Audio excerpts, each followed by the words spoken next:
Usa ka tingog, usa ka katawhan.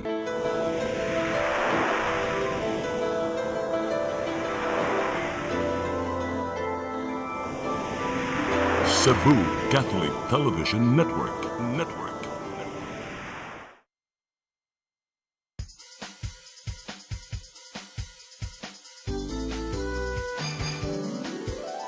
Hello Cebu, maayong buntag. Yaksunta ang kahayag nga nagsulid sa matuod, nadagan sa panghitabo.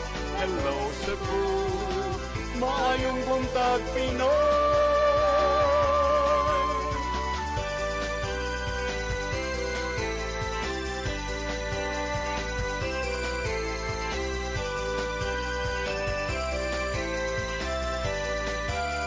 Ang katutulungan sa mga katawhan. Hello Cebu, hello Cebu, maayong buntag Pinoy, maayong buntag Pinoy, maayong buntag Pinoy. Hello Cebu, may buntag Pinoy, adlaw karon nga Huwebes, Agosto 6 tuig 2026. Fiesta opisyal karon entero lalawigan sa Sugbo. Sangan sa inyong regular program host nga si Malu Inucado Tabar, ako si Gian Navarro. Maguban-uban ta hatod alas 9 sa buntag aron magpakisayod sa mga naguna mga balita dinhi sa atua, sa nasod ug sa ubang bahin sa kalibutan. Maghisgot-hisgot usab kita sa mga may naundanong issue nga may labot ang lungsod ug ang katawhan. Atong sugdan natong tulumanon pinagi sa pagpakisayod unsay nasa atong lakat sa panahon towards the weekend. Nakasanbay na karon sa pikas linya atong higala gikan sa Pag-asa Visayas ang atong weather forecaster nga si Sir Mark Gales. Good morning, Sir Mark. May buntag, Sir Gian, at sugintig kami na ito ang latest update para karong adlaw nga na sa weekend. Parayon tang monitor ani ni Bagyong Maymay as of 7 a.m. na ano ni diha sa bisinidad sa may Bangged, Abra. Ang maong bagyo, ito na hangin mabot sa 65 kilometers per hour dito sa sentro and gusting sa taas sa 110 kilometers per hour. Gairo kini karon pa silangan o eastward sa gipaspason na 10 kilometers per hour. Base sa iyang latest track and intensity forecast, ang maong bagyo magpapadayon gairo pa habagatang silangan and expected within the next 24 hours mahimo na lamang gini usa ka low pressure area. And sa laing bahir doon na po na ginamonitor hapon nga bagyo sa ka-typhoon gabon sa Philippine Area of Responsibility na doon na international name na Dolphin. Na himutan gini around 1,450 kilometers east-northeast sa may extreme northern Luzon. And sabi ka karon wala na ito nakita na masulog pa rin sa Philippine Area of Responsibility and wala sa din siya direktang epekto sa bisan asang bahin sa nasod. Pero patayon tang monitor ni kay kuyog sa Bagyong Maymay ilahang tapon gihapon ang southwest monsoon o habagat na kanugin mo yung nag-apekto sa may southern Luzon in manunod sa may western section sa Visayas. Diri sa may central Visayas, karong adlaw nga na sa weekend. Matayon tayo mga sinati ang init nga panahon po sa labi ang adlaw, panaan ang gihapon ng higayon sa mga lumalabay. Sa mga patak-patak mga pag-uwan, pagkilat, gumikan na lamang aning mga localized thunderstorms. Para sa kayuntang sa hangin o sa katagatan, diri sa dakong bahin sa Visayas, malayon tayo makasinati ani kasarangan nga na sa kusog na biguro sa hangin nga gikan sa habagatang kasadpring di na itong katagatan at ito'y kasarangan ito na sa baloron na kahimtang sa pagkusog di ining habagat. So expected in aning nga kondisyon sa katagatan balod-balod ta over the weekend. Diri sa Cebu itong katagatan, dunay hunas, karong alas 10, uno sa buntag, taob unyang alas 3:43 sa hapon. Temperatura na magkasukod gikan 20 shipping sa 33 degrees centigrado at ang haring adlaw mosalok unyang alas 6 sa gabi. Philippine Standard Time sa 10 minutos na gikan alas 8 ug gikan ug na ato ang latest gikan diri sa buhatan sa DOST pang samang tag si Mark Gales maayong buntag ug salamat. Sir Mark, dara ko usa lang ka clarification, safe ba ang ato ang kadagatan especially on Saturday and Sunday kay mga langoy baya ang mga mga pil sa Ironman karong weekend, Sir Mark?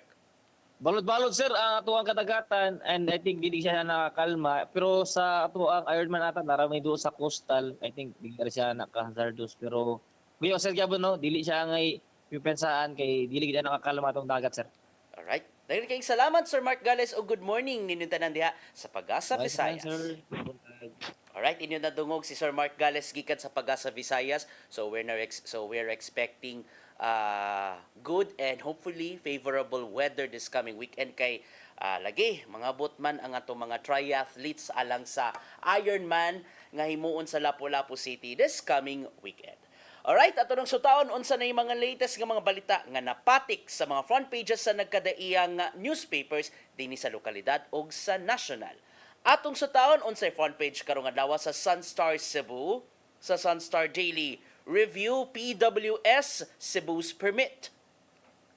Sa Sunstar Super Balita, 15 anyos kuna armado gialarma. Sa The Freeman Banat News, rough start for discipline zone as traffic snarls Banilad Talamban area. Sa The Freeman Banat News, klase gisuspenso tungod sa hulga sa pagpamusil. Sa The Philippine Daily Inquirer, COA witness says checking aliases not part of the audit. Sa The Philippine Star, auditor says OVP or Office of the Vice President confidential funds personally used. Sa The Manila Bulletin, inflation eases to 6.2% in July. Og sa Tempo, domestic fury, child abuse suspicion sparks fatal stabbing. Mo kato mga front pages gikan sa mga mantalaan sa lokal ug nasyonal. Sa ato pagbalik, atong sutaon ang mga naguna mga balitang nahipos gikan sa CCTN News. Kana sa ato pagbalik, please stand by. Hello Cebu, hello Cebu, maayong buntag Pinoy, maayong buntag Pinoy, maayong buntag Pinoy. Discover the beauty of the Philippines.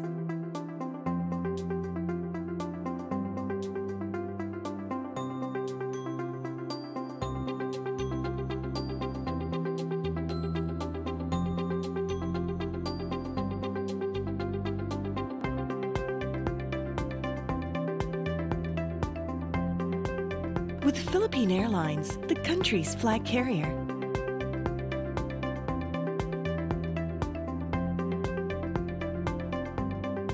The airline that lets you feel the warmth of the nation.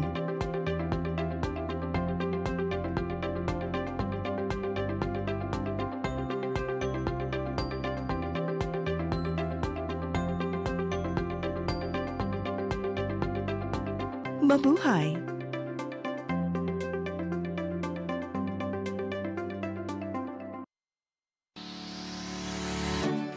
Looking for the best internet deals in Negros Oriental? Field Products Negros is here to bring you fast, reliable, and affordable internet with plans made just for you. For as low as 899 pesos per month, enjoy speeds of 50 Mbps, perfect for streaming, working, or studying from home. Need more speed? No problem. Get 100 Mbps for just 1,199 pesos. 150 Mbps for only 1,499 pesos, or our fastest plan, 400 Mbps for just 2,399 pesos per month. Plus, you can add over 100 cable TV channels to your internet plan for just an additional 100 pesos per month. That's entertainment and lightning fast internet all in one. Enjoy no installation fees and start today with a 1,000 peso customer deposit. Call us now or visit our website to sign up with the Field Products Negros. You get internet that's affordable, reliable, and local. Field Products Negros, bringing you closer, faster, Call us at 0917-631-5240 or visit our website www.fieldproductsnegros.net or our Facebook page, Field Products Dumaguete. Subscribe now! Nangita ka ba og wellness consultation o preventive health support? Ozone po will help, no? So, pinapapasok niya kasi po ang oxygen sa cells. So, there will be improvement po ng cellular function and reduction. When your blood are full of oxygen, well saturated with oxygen molecule, there are best outcome. At timano nato ang atong kahimsog pinaagi sa husto nga konsultasyon sa lisensyadong doktor. Some people, they are well versed with nutrition, but for others, they have very little idea of what the basics of nutrition are. Kaya with ozone therapy, kung makakatulong ito para mag-shrek ng mga tumors natin. Para sa professional consultation o general wellness services, bisitaha ang Ozone Med Wellness Clinic branches sa Davao, Bacolod ug Cebu. Hello Cebu, hello Cebu, maayong buntag Pinoy, maayong buntag Pinoy, maayong buntag Pinoy. Balik ta sa Hello Cebu, may buntag Pinoy o karon ato ng sutaon na mga naguna mga balitang nahipos gikan sa CCTN News. Naguna sa itong mga balita karong buntaga, armas sa katinunan gikan sa pampublikong tungaan sa lungsod sa Liloan. Gisakmit sa kapulisan human na alarma ang kadagkuan sa tunghaan. Nasayran nga ang maong armas gibidyohan sa usa ka tinunan aron ikapanghambog sa iyang group chat. Adunay dugang kasayuran si Arnold Bustamante. Dali nga nasakmit sa Liloan Municipal Police Station ng armas o mga bala lakip na ubang nga deadly weapon sama sa kutsilyo nga dunay pitsakurno human ang kadagkuan sa usa ka publikong tunghaan sa lungsod sa Liloan. Mipahibaw kanila nga dunay child in conflict with the law kun CICL ang kingong nagvideo og mipakita siyang armas nga gi-share usab sa usa ka group chat sa usa ka klase sa tunghaan nitong Lunes pagka-alauna sa hapon sa mga adlaw. Gi-report kani sa principal sa tunghaan sa kapulisan gi-aksyonan usab dayon sa mga personnel sa Women and Children Protection Desk WCPD ubos sa kamanduan silang hepe nga si Police Lieutenant Colonel Dindo Alaras sa pakigalayon sa Municipal Social Welfare and Development kun MSWDO. Giadto ang balay sa mga bata nga nahimutang sa usa sa mga barangay sa Dakbayan sa Mandawi nga napagidaron pa og 15 anyos ug ipaubos sa investigasyon pinasubay sa Republic Act number 9344 kun Juvenile Justice and Welfare Act of 2006. Atol sa interview sa mga CICL, voluntaryo nga miangkuni nga ang armas nga iyang givideo iyan ang gihuman sa iyang kanhisilingan nga usa ka 12 anyos kay alang matod pa kini sa iyang pagdepensa sa kaugalingon. Nagtener siya og armas kay nakasinati na siya nga gikulata sa mga batan-on usab silang dapita. Human niya mapakita sa video ang mga armas, iya matod pa ni nga gihatag siyang amahan nga usa ka mekaniko ug ang amahan na usab ang mipatago nini silang silingan. Gitahan hinon sa amahan sa mga pulis ang usa ka snub-nose revolver nga dunay 5 ka mga bala ug ang kutsilyo nga dunay pitsakurno ang pull-an ini nga naa sa kustodiya sa Liloan Municipal Police Station. Ang kapulisan sa mga lungsod pa rin pa silang investigasyon ug ila pa nga gipasusi sa Firearms and Explosives Office kun FEO kung narehistro ba kini. Gidayeg ni Police Colonel Abubakar Mangilin Jr. ang kapulisan sa lungsod sa Liloan sa dali nga pagsakmit sa mga armas ug mipasabot nga ang pagpatuman sa balaod ug proteksyon sa bata kinahanglan nga mag-uban. Usa sa mga personel sa Liloan Municipal Police Station ang mitugan sa mga tigbalita nga doon sila programa nga gipatuman atol sa paglingkod ni Alaras nga ilang hepe. Kini mao ang kanunay nga komunikasyon sa mga prinsipal sa tanang tungaan silang lungsod din kung dunay problema nga motumaw mutawag dayon silang buhatan aron nga ila kining maaksyonan diha dayon. Usa silang gipatuman nga programa mao ang Index Card for Hope din ang matag tinun-an hatagan nila kining index card ug ilang isuwat kung unsay problema nga ilang gisagubang. Dagan na sila nasulbad kini sama sa usa ka estudyante nga biktima sa lugo sa sulod sa panimalay, dalambigit sa legal nga drugas nga trabahante sa tunghaan, gwardiya nga dalambigit sa legal nga drugas nga girekomendar nga gipatangtang sa tunghaan. Kini nga programa gihulagway sa kapulisan sa Liloan nga epektibo nga pamaagi sanglit daghan na sila na-rescue nga mga bata ug nahatagan og hustisya ang mga krimen nga nahitabo sa sulod ug gawas sa tunghaan. Arnold Bustamante, CCTN News. Mandawi City Government napalit og mga vacuum ug suction truck Isip tabang sa pagpaminos sa pagbaha sa dakbayan, dugang unom ka water pump usab ang paliton pa sa syudad. Ang kasayuran niya ni Mary Rose Sagarino.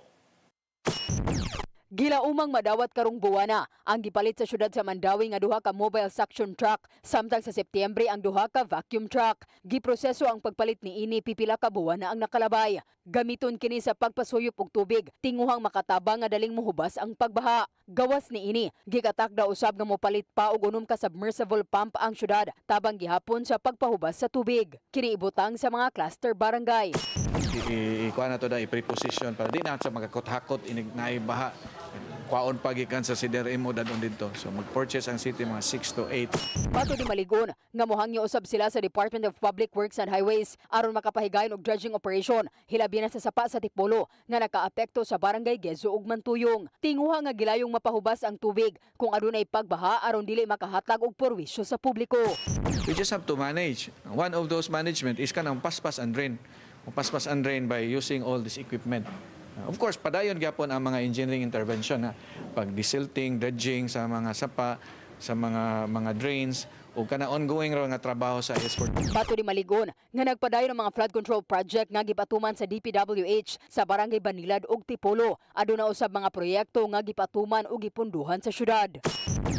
Mary Rose Sagarino, CCTN News.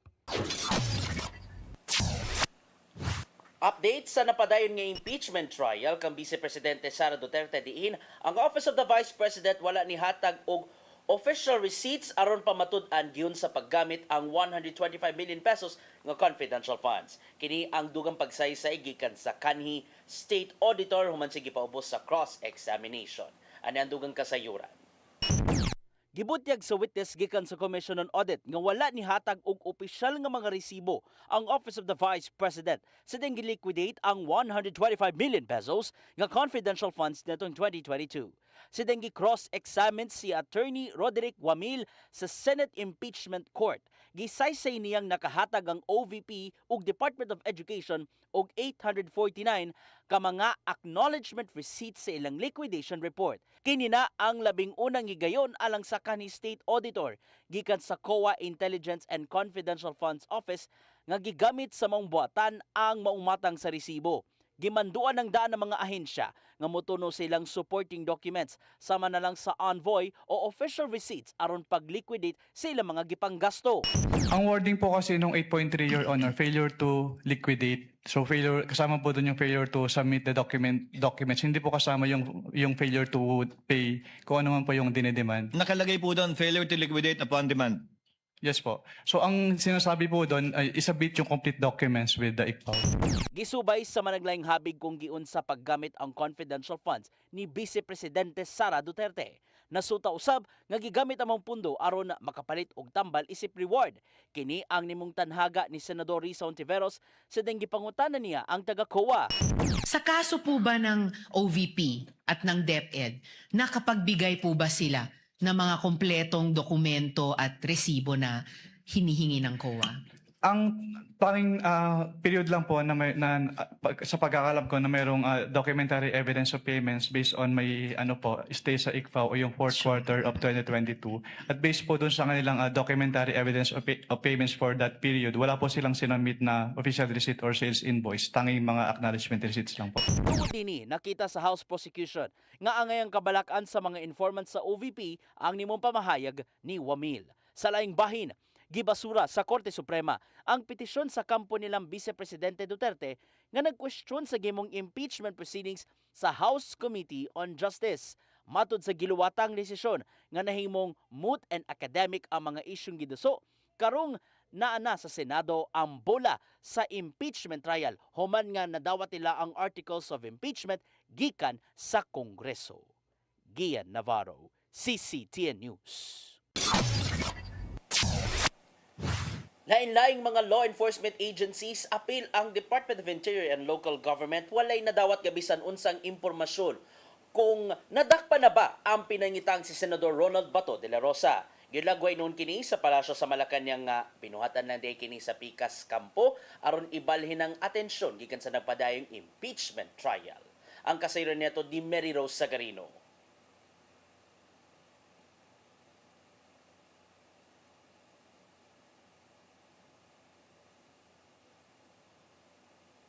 O ato sutahon ang dugang report mahitungod dinigikan ni Mary Rose Sagarino.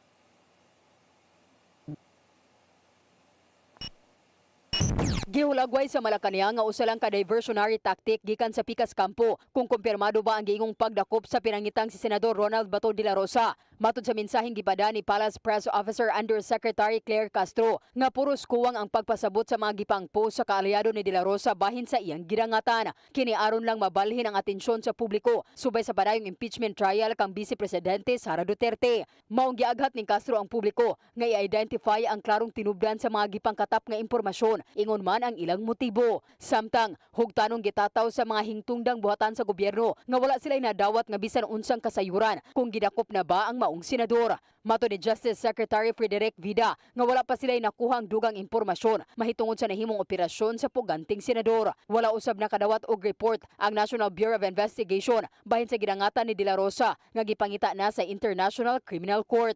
Gumikan kini sa paglambigit sa dugoang kampanya batok sa ginadiling drogas ubos sa liderato ni kanhi Presidente Rodrigo Duterte. Walay kumpirmasyon ang Department of Interior and Local Government bahin sa nahitabo ni Senador Bato. Mato ni Secretary Junvic Remulla nga katapusang natultulan si De La Rosa sa Mindanao. Mary Rose Sagarino, CCTN News. Sa katapusang detalye sa atong balita, ang tabo sa Kapitolyo 2026 gidagsag gihapon sa mga mamalitay o kuna gidagsag gyapon sa mga mamalitay nga nangita o nagkadayang lokal nga produkto sa probinsya sa Sugbo. Mong gidasig sa Provincial Agriculture Office ang publiko nga ipadayon ang pagtabang sa mga lokal nga mag-uuma. Atong suroyon ang maong kalihukan pinaagi ning report. Gidagsag gyapon sa mga mamalitay gikan sa syudad ang tinuig nga tabo sa Kapitolyo nga gihimo kilid sa Cebu Provincial Capitol Building. Gisalmutan sa 52 ka mga local government units lukop probinsya o 16 ka mga private exhibitors ang maong Agri-Fisheries Fair nga tuyong giandam sa provincial government. Sugad sa pagbukas sa tabo sa Kapitolyo dinhi sa Capitol parking lot niadtong Lunes, gihugupan sa lokal ug langyaw nga mga bisita ang ikadalit gikan sa 68 ka mga booth. Kini aron ikapasigarbo ang ilang tagsa-tagsa ka mga produkto, pagkaon man, handicrafts ug uban pa nga mahimong mapaymuslan sa tanan. Pinangita sa mga bisita ang mga bestsellers gagitan niya gikan sa nagkadaiyang lungsod. Sama na lang sa bisnok gikan sa lungsod sa Dumanhog nga hilabihang gihugupan sa mga nangita og kalami sa native nga manok. Maong pirming nakaandam ang dugang stocks gikan sa lungsod alang sa ubang buot mutilaw ni ini. Gani siya sir, islami jud kaayo ni siya tungod kay ang iyahang unod isuhop jud ang timplada sa bisag ang bukog gani niya is maka-taste jud nimo ang lami nga timpla sa Bisaya. Laing pinangitang pagkaon mao ang linara nga bakasi gikan sa lungsod sa Cordova. Sedang gibisita sa news team ang booth sa Cordova na abtang nahurot na di ay ang baligyang linarang sa wala pa ang ting paniudto. Matod sa usa sa mga tig-serve nila, nga daghan kayo ang nangita nini sukad sa pagbukas sa tabo. Daghan. So sa day 1, ang uban wala pa kahibaw nga na diri ang bakasi. So instead nga mato sila wagsong ari na sa Kapitol kay Dool. O mao na pag day 2 ug day 3, alas 10 pa lang daan hurot na. Gawas sa mga pambatong local products, mapalit sa nagkadayang booth ang presko mga prutas, utanon ug ubang agriculture and fishery products sa kalungsuran. Nakahigayon usab sa pagpamaligya ang mga local farmers. Sama na lang ning duha ka grupo sa mga mag-uuma gikan sa lungsod sa Dalaget. Diin gitanyag nila ang baratong baligya sa utanon. Tagaan po itong higayon nga bon nga asosasyon namong kauban nga magapaninda po sila ugma. Lain po sila ugma. Magdala gyapon presko gyapon nilang dalon ugma. Gidasig ni Provincial Agriculture Office Head Dr. Roldan Sarahena ang tanan nga ipadayon ang pagsuporta sa mga lokal nilang mag-uuma sa kalungsuran pinagi sa tabo sa Kapitolyo. Kini agi og tabang nga makapadayon sa ilang panginabuhian sa nagkadaiyang dapit. Ang ato lang nga mahalinan pud sila nga sila direkta mismo nga makabaligya silang produkto kay kanang ilang halin para sa ilang pamilya ibalik og mga inputs binihi, abono, o ubang panggamit sa pagpanguma para makapanganom na pud og balik. Padayon ang tabo sa Kapitolyo hangtod karong Domingo, Agosto 9. Diin bukas ang mga booth hangtod gabi. Gian Navarro, CCTN News. Mga kato mga balita nga nahipos gikan sa CCTN News Department, inyo ka na nga nakita matag hapon sa Sairi 47. Sa ato pagbalik, ato ang tagsa-tagsaon nato mga hisgutanan gikan sa nahimo pagpaklaro ni Mayor Nestor Archival may tungod sa may kalabot na sa artificial intelligence, ang problema sa mga kagubot gikan sa nagkadaiyang tunghaan sa syudad o ang uban pang mga issue sa national level. Kana sa ito pagbalik sa Hello Cebu, may buntag Pinoy, please stand by. Hello Cebu, maayong buntag Pinoy, maayong buntag Pinoy, maayong buntag Pinoy. Discover the beauty of the Philippines.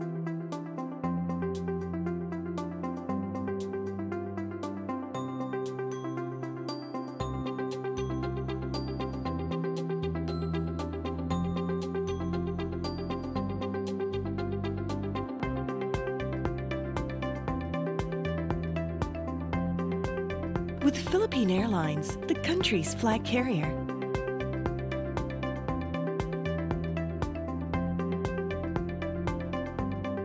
The airline that lets you feel the warmth of the nation.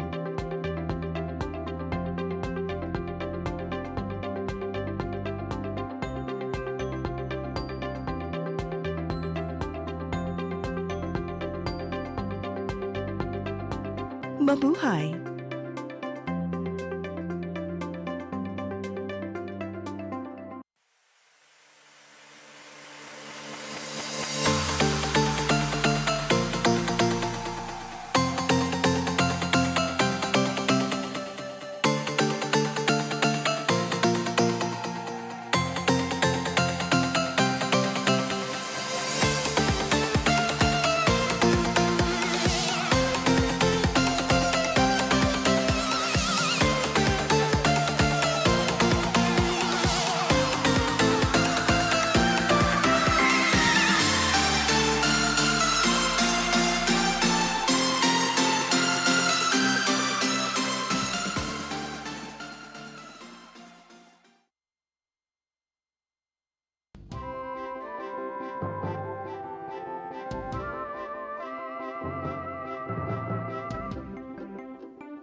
Cebu, maayong buntag Pinoy, maayong buntag Pinoy, maayong buntag Pinoy.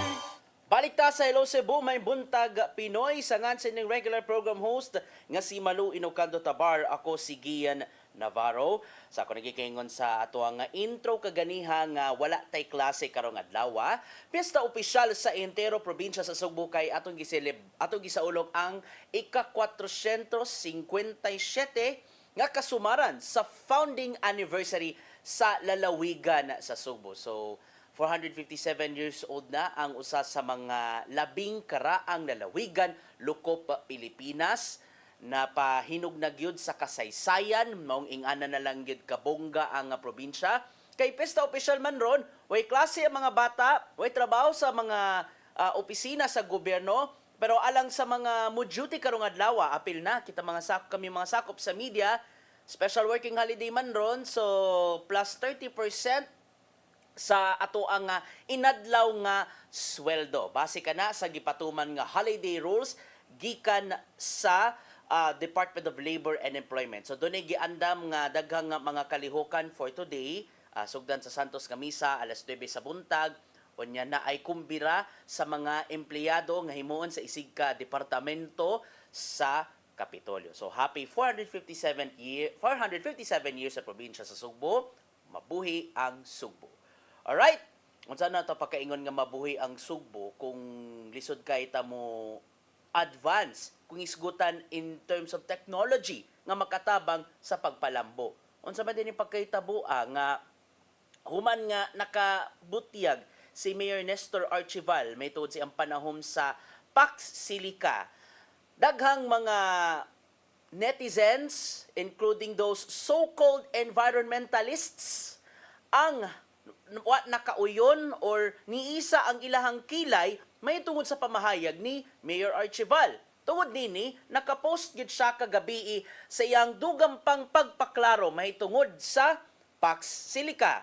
Matud ka na siyang post kagabi, and I quote, "Allow me to read this. Let me be very clear. I have seen recent news reports and social media posts that have created the impression that my administration is supporting the Pax Silica project. This is not what I stated during my press conference on August 3. My message was about preparing Cebu City and our people for the future of artificial intelligence. We are investing in AI education, digital skills development, and innovation because these are essential to keeping Cebuanos globally competitive and ready for the jobs of tomorrow. Let me be very clear, supporting AI readiness and embracing emerging technologies should not be interpreted as an official endorsement of the Pax Silica project." So, mulaktaw lang ko sa ubos-ubos ka part. I respectfully ask everyone to read my statements in their full context and not rely solely on headlines or interpretations. Public discourse should always be guided by facts, accuracy, and responsible reporting. So, ang giklaro ni Mayor Nestor Archival, ngano nakahatag siya o gapanhom, actually, nakadungugid ko, no? Sa rin, gipangutana siya sa to ang sa mga takeover sa City Hall, may tungod sa panahom sa kanang mga investments nga mosulod, nga may kalabutan na ang artificial intelligence. Sa so, gipangutana ni sa ka-reporter si Mayor Archival, nakahatag siya o kanang reaction lang sa Pax Silica nga matud pa para ilabi na sa artificial intelligence nga magamit gayud alang sa pagpalambo na sa nasod. And alang sa kasayuran sa tanan ha, ang Pax Silica project nga itukod dito sa Kapas Tarlac mao na ang proyekto nga gipaluyuhan sa Estados Unidos aron nga matud pa mao nay gamiton sa mao nay himuon nga dako nga planta aron mas mapakusog pa ang pagpakusog pa sa artificial intelligence, ingon man paghimo og uban pa nga mga technologies nga mahimong aside sa mapaymuslan diri sa Pilipinas, mahimong mapaymuslan sa ubang nasod. Ang nakaapan grabe na lang ang pagtiyabaw ngadto sa mga environmentalist abi kay matud pa ang gobyerno mogamit og dako gyud nga luna sa specifically sa Kapas Tarlac alang sa mong planta. Gikabalakan sa mga environmentalist nga una mawagtangan og panginabuhi ang ubang mga lokal nga mag-uuma.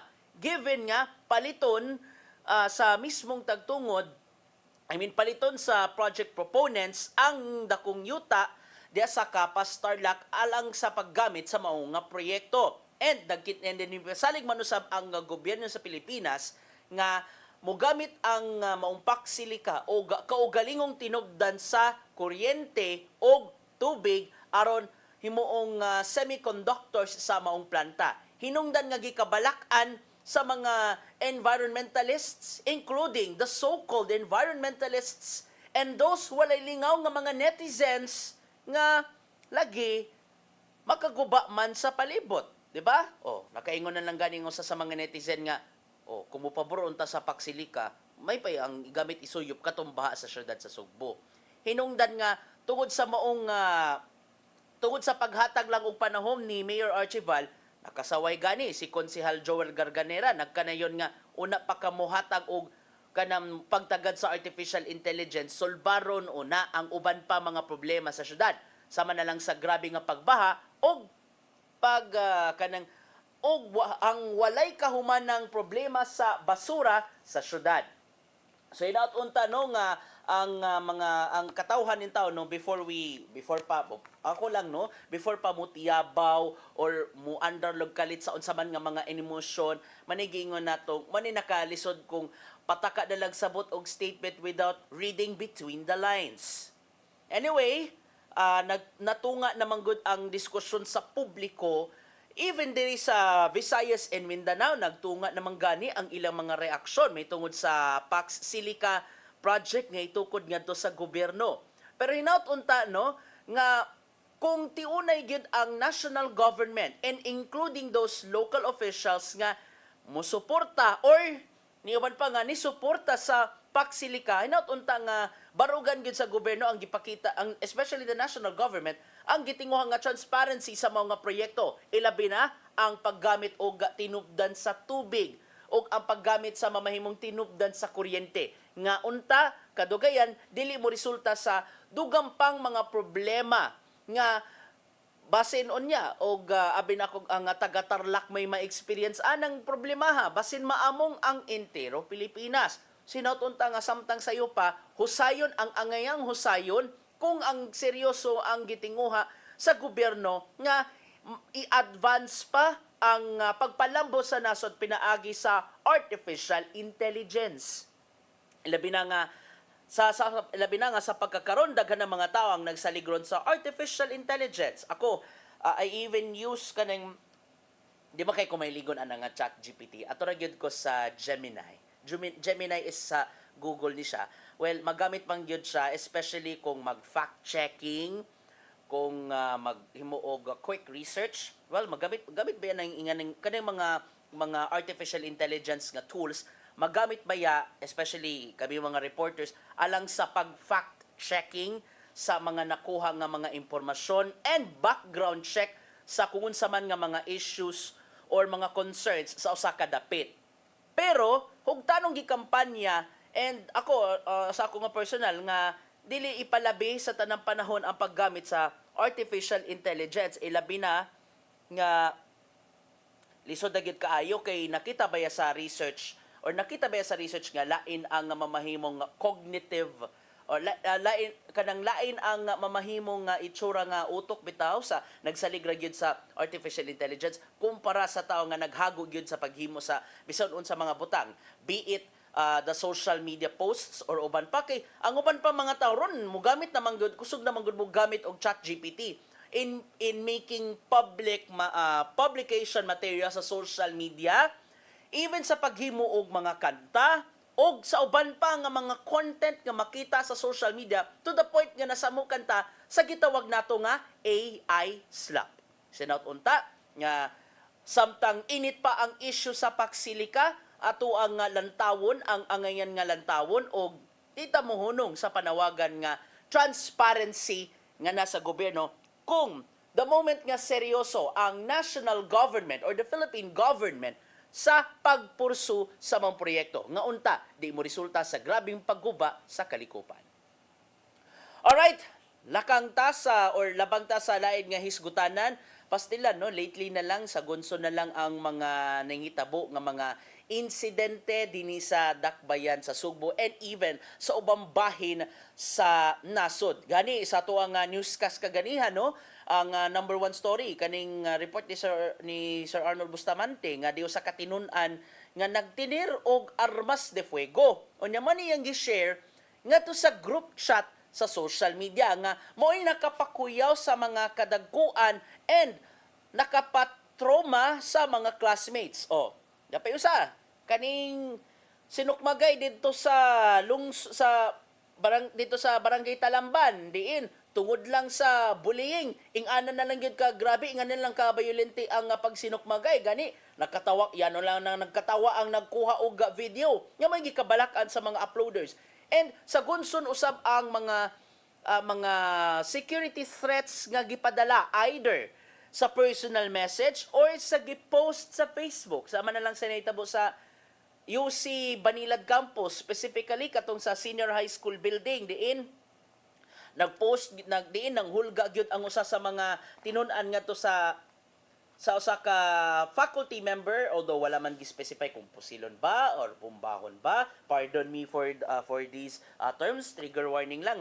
And nga hinungdan nga may resulta sa kaguliyang sa mga magtutudlo ug sa mga tinun-an.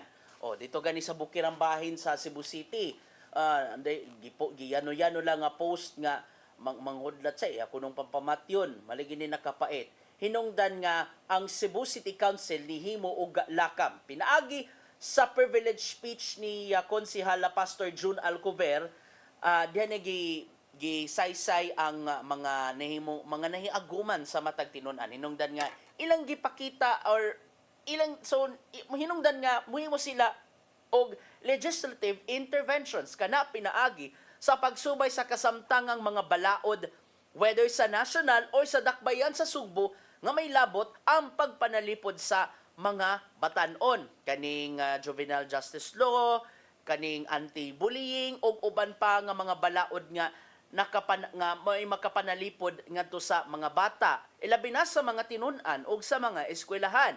Hinungdan nga ilang subayon kung unsa man ang mga kakuwang for probably legislative measures. So inat-unta no nga kung unsa gyud ka concern ang mga local officials especially sa sagunson nga mga school violence.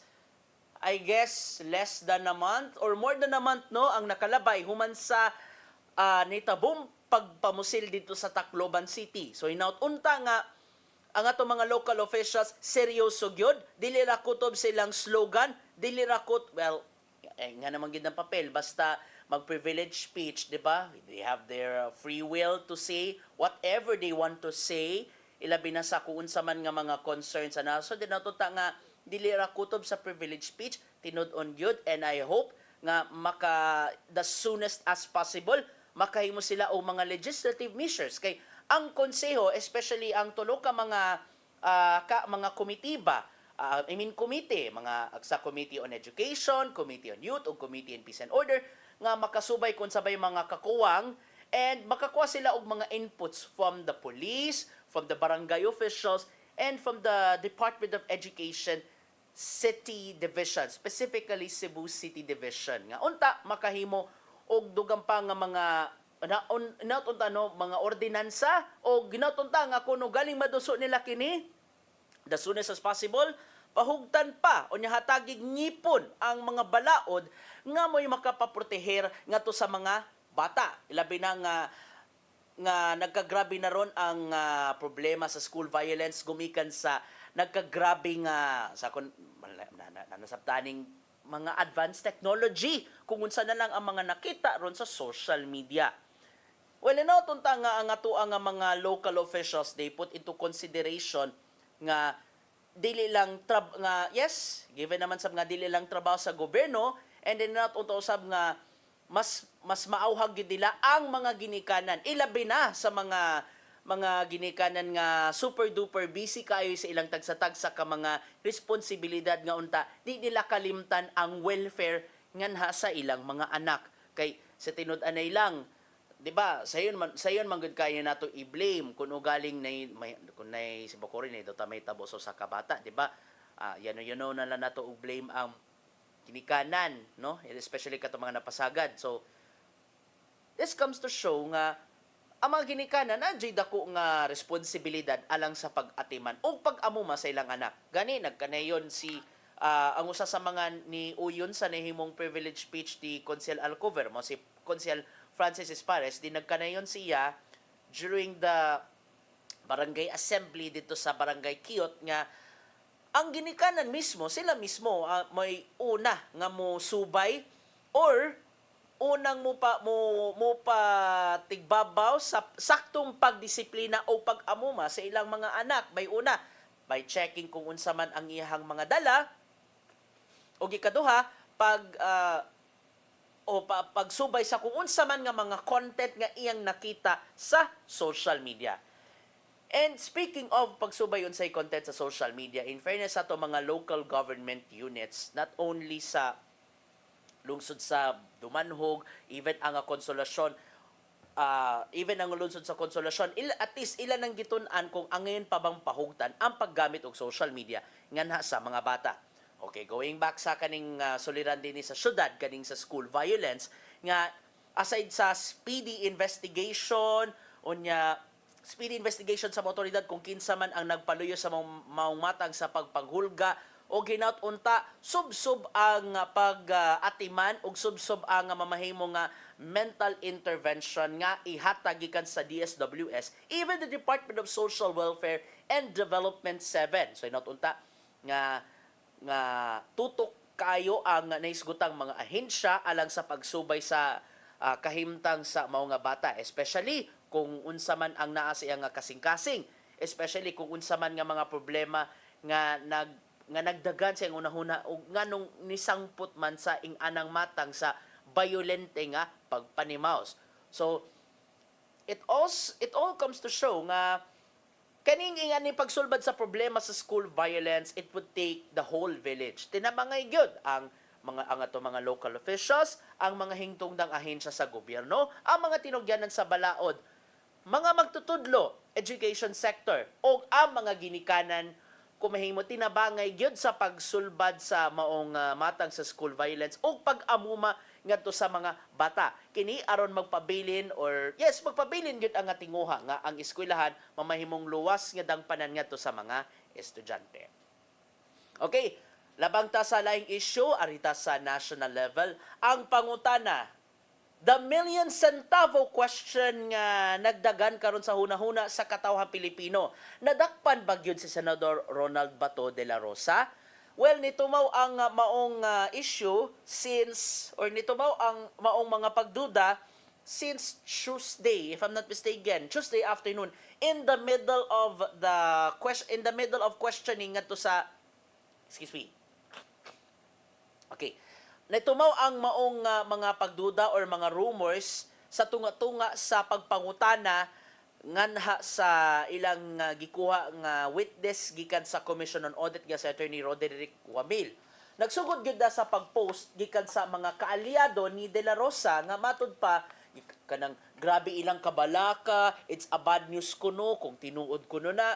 Pero sa dagi pangutana nila ang mga sakop sa Philippine National Police, the Department of Justice, the National Bureau of Investigation, even the Department of Interior and Local Government, kundi ILG. Hiniusa ang ilahang tubag. Wala sila'y nadawat nga mensahe, wala sila'y idea, o wala sila'y nakuhang bisan unsa mga update kung unsa ba katinuod ang mga report nga nadakpan kuno si De La Rosa. So sa pagkakaron, nagpabilin pang fake news ang maong rumor or basin lang kung ugaling tinuod man ang nahitabo ni De La Rosa. Well, dakong gid pagtuo nga ang ato mga tinugyanan sa balaod, especially sa the DILG and the DOJ in general, ilabi na ron nga pinangita si De La Rosa sa International Criminal Court. Mainampingon gid sila sa mamahimong nga mga pamahayag, minungdan nga okay, siguro mo na ilaha nga default answer kana kun galing tinuod ang pagdakop kang De La Rosa. Hinungdan nga mainampingon gid sila sa mga sunod pa nga mga lakang, ilabi na sa padayon nga manhunt operation nga sa pinangita nga senador. And with that, nakaingon na lang ang Malacanang pinaagi ni Palace Press Officer Undersecretary Claire Castro nga kanadi ay mga pasiatab gikan sa kampo ni Duterte mao nay matud pa nakahatag or kanang diversionary tactics lang matud pa aron ilihis ang atensyon sa publiko gikan sa nagpadayon ron nga impeachment trial nganha kang Vice Presidente Sara Duterte. So inatunta nga ang ato ang mga tinugyanan sa balaod, ilabi na karon nga pinangita si De La Rosa, and then they were warned nga armado unya delikado kaayo kuno gali makaepsot mananggingon nga may nampingon gyud sa kadalihok aron walay bisan unsa ang mabulilyaso. Otherwise, basin maunay, si Baco Oroy, si De La Rosa, sa matud pa, extrajudicial something. Diba?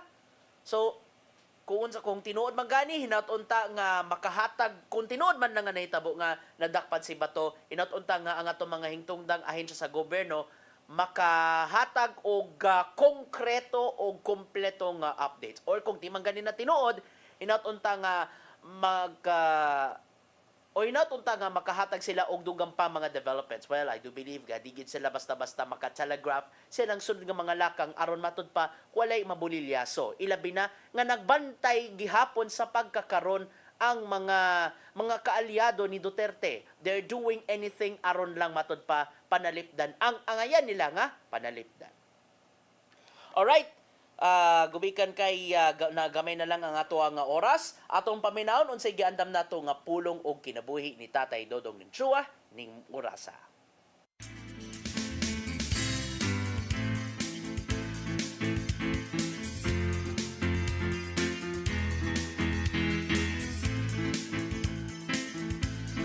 Ang pulong mo ang diwag sa dalang ko. Sa Juan 3, uno nga to sa 3, kini atong mabasa. May usa ka pangulo sa mga Hudiyo, naginganlag ni Nicodemo, nga usa ka sakop sa pundok sa mga Parisiyo. Usa ka gabi niya na ngadto siya kang Hesus ug mingon kaniya, dasayod kami nga ikaw usa ka magtutudlo nga pinadala sa Dios. Walay makahimo sa mga milagro nga imong gipabuhat gawas kun ang Dios maguban kaniya. Si Jesus mitubag, sultihan ko ikaw, walay makakita sa ginharian sa Diyos, gawas kun siya, mataw pag-usab. Mahinungdanon gyud diay kayo sa usa ka binuhat nga siya mataw pag-usab. Kay sumala pa ni Jesus, kini ang gikinanglan aron kakita kita sa ginharian sa Diyos. Sa imong pagdawat sa Espiritu Santo, paghatag sa imong kinabuhi, kang Jesus, mabag-o usab ang imong kinabuhi. Kay kung ang Espiritu Santo nga mo'y naghari sa imong kinabuhi, ani dinhi masukod ang kausaban sa imong pagkatao. Kay sa 2 Corinto 5:17 nagingon, kay si bisan kinsa nga nahiusa ngadto kang Kristo, bag-o na siya nga binuhat. Ang daan niya gina ug niabot na ang bag-o. Kadtong nangandoy o kausaban sa kinabuhi, kinanglan gayud ni Kristo. Kay sa imong kaugalingon lamang dili mo makabot ang imong gitingwa. Mahariya siya sa imong kasing-kasing. Magigsoon, mao kini ang pulong nga maghatag kanatong giya sa atong kinabuhi. Magampo kita. Langitong Amahan, salamat inihi gayuna nga imong gihatag kanamo nga mabag-o ang among kinabuhi. Salamat Espiritu Santo sa imong pag-usab sa among kinabuhi.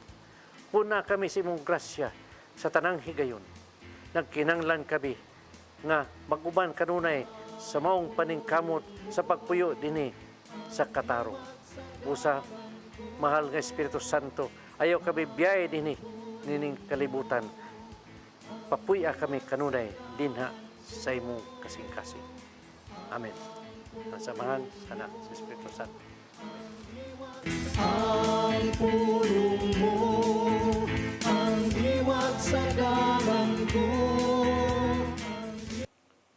ug kinabuhi ni Tatay Dodong Limchua may nagpupos sa ato ang tulumanon. Daghang salamat sa mga musunod. Daghang salamat Philippine Airlines, Cebu Archbishop Alberto Uy, Nanay Diana Limchua, Tatay Dodong Limchua. Daghang salamat sa atong news manager, Sir Dennis Tabar, at mga kauban sa TOC, silang Kuya Robert, Ate Inday, Matmat, Mabel, Joanne, sa news department, silang Kuya Rodel ug si Kuya Raymond ug diri sa studio ang atong source of happiness for di katamislat katubay. Sa ngan sa inyong regular program host nga si Malu Inocando Tabar, ako si Gia Navarro.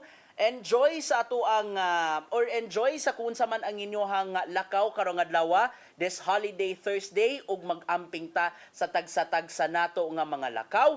God bless us all. Dagan king salamat sa inyong pagtan-aw sa Hello Cebu, mayong buntag Pinoy. Hello